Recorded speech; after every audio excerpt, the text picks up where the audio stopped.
বাংলাদেশের আসন্ন জাতীয় নির্বাচন নিয়ে রাজনৈতিক দলগুলো তাদের নিজস্ব কৌশল নিয়ে কাজ করছে। বর্তমানে দেশে একটি অন্তর্বর্তীকালীন সরকার রয়েছে, যার নিরপেক্ষ নির্বাচন আয়োজনের লক্ষ্য নিয়ে কাজ করছে। যদিও নানা কিন্তু প্রশ্ন ইতিমধ্যে দেখা দিয়েছে, এই পরিস্থিতিতে ক্ষমতাচ্যুত আওয়ামী লীগও নির্বাচনের কৌশলের দিকেই এগোচ্ছে। এমনকি বিএনপি এবং নতুন রাজনৈতিক দলগুলো তাদের নির্বাচনী প্রচারণা সাজানোর জন্য আলাদা আলাদা কৌশল অনুসরণ করছে। তবে কিছুটা ব্যতিক্রমীভাবেই এগোচ্ছে ছাত্রদের হাত ধরে গঠিত হওয়া জাতীয় নাগরিক পার্টি। এখন পর্যন্ত নির্বাচন নিয়ে তাদের কোনো স্পষ্ট বার্তা নেই। অন্যদিকে বাংলাদেশ জামায়াত ইসলামীও হাঁটছে একই কায়দায়।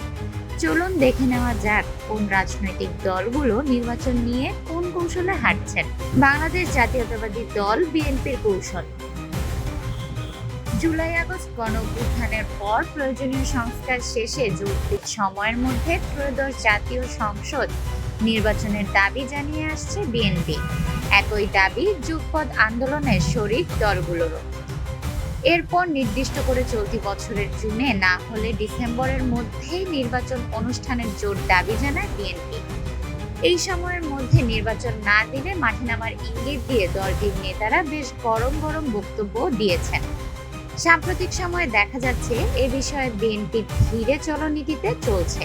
ডিসেম্বরের মধ্যে জাতীয় সংসদ নির্বাচন এবং এ দাবিতে আন্দোলনের বিষয়ে কৌশলে এগোচ্ছে বিএনপি। হঠাৎ করে ধীরে চলা নিয়ে রাজনীতিতে নানা কথা শোনা যাচ্ছে। কেউ বলছে নির্বাচন ইস্যুতে হয়তো বিএনপি জামায়াত সরকার ত্রিমুখী সমঝোতা হয়েছে, কিংবা রাজনৈতিক কৌশলের অংশ হিসেবে ধৈর্য ধরে ধীরে চলছে বিএনপি। এই বিষয়ে প্রকাশ্যে কেউ মুখ না খুললেও বিএনপির নেতারা বলেছেন, দেশের তরুণ প্রজন্মের প্রত্যাশা ও রাজনীতিতে গুণগত পরিবর্তনকে প্রাধান্য দিচ্ছেন বিএনপির ভারপ্রাপ্ত চেয়ারম্যান তারেক রহমান। বাংলাদেশ জামায়াত ইসলামীর কৌশল।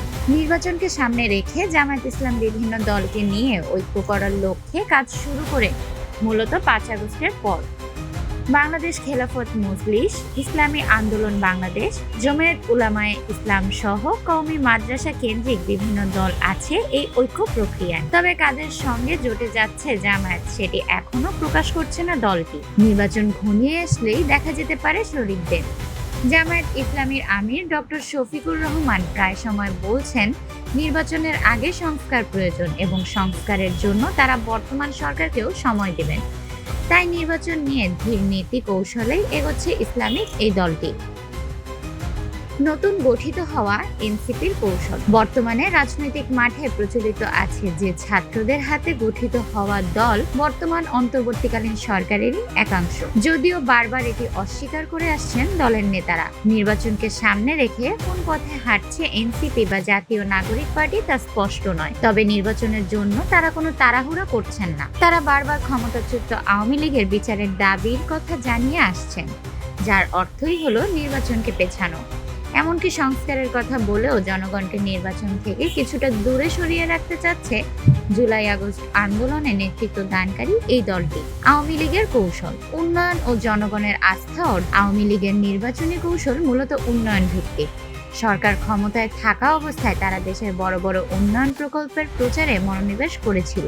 বর্তমান পরিস্থিতিতে যেখানে দ্রব্যমূল্য বাড়ছে এবং অর্থনৈতিক সংকট তীব্র হচ্ছে এবং তাদের প্রচারণা আস্থার সংকটে রয়েছে, তবে তারা তাদের সরকারের সময়কালে চালানো উন্নয়ন প্রকল্প, সড়ক, ব্রিজ, বিদ্যুৎ প্রকল্প, সামাজিক নিরাপত্তা এবং শিক্ষায় তাদের অবদান প্রচার করছে। তাদের দাবি উন্নয়নই দেশের সবচেয়ে বড় শক্তি এবং এই উন্নয়ন প্রক্রিয়ার ধারাবাহিকতায় নিশ্চিত করতেই তাদের প্রয়োজন। যদিও এখন পর্যন্ত প্রকাশ্যে কোনো মিছিল, মিটিং কিংবা রাজপথে নামতে দেখা যায়নি আওয়ামী লীগকে। সংবিধান এবং আইনের বলয় থেকে এখনো নির্বাচনে আওয়ামী লীগের অংশগ্রহণ করার সুযোগ রয়েছে। তাই চুপিসারে হলেও নির্বাচন নিয়ে প্রস্তুত হচ্ছেন ক্ষমতাচ্যুত দলটি, যা তাদের বিভিন্ন নেতাকর্মীদের ভিডিও বার্তায় দৃশ্যমান। জনগণের প্রত্যাশা, সুষ্ঠু নির্বাচন ও দারিদ্র্য বিমোচন। জনগণের মধ্যে এই মুহূর্তে সবচেয়ে বড় প্রত্যাশা হলো সুষ্ঠু নির্বাচন এবং অর্থনৈতিক উন্নয়ন। দ্রব্যমূল্য বৃদ্ধি, বেকারত্ব এবং জীবনযাত্রায় ব্যয় বৃদ্ধি নিয়ে জনগণের মধ্যে অসন্তোষ রয়েছে। এই সংকটের মধ্যে তারা এমন একটি সরকার চায় যা তাদের দৈনন্দিন সমস্যাগুলোর সমাধান দিতে পারবে। জনগণের প্রত্যাশা তারা একটি সুষ্ঠু নির্বাচন চায়, যাতে তাদের ভোটের অধিকার সঠিকভাবে প্রয়োগ হয় এবং নির্বাচনের মাধ্যমে এক সৎ, দক্ষ ও জনগণের প্রতি দায়বদ্ধ সরকার প্রতিষ্ঠিত হয়। এদিকে রাজনৈতিক দলগুলোর প্রতি জনগণের আস্থা অনেকটাই হ্রাস পেয়েছে, কারণ রাজনৈতিক শিথিলতা এবং অসঙ্গতি তাদের নির্বাচনী কৌশলে বাধা হয়ে দাঁড়াচ্ছে।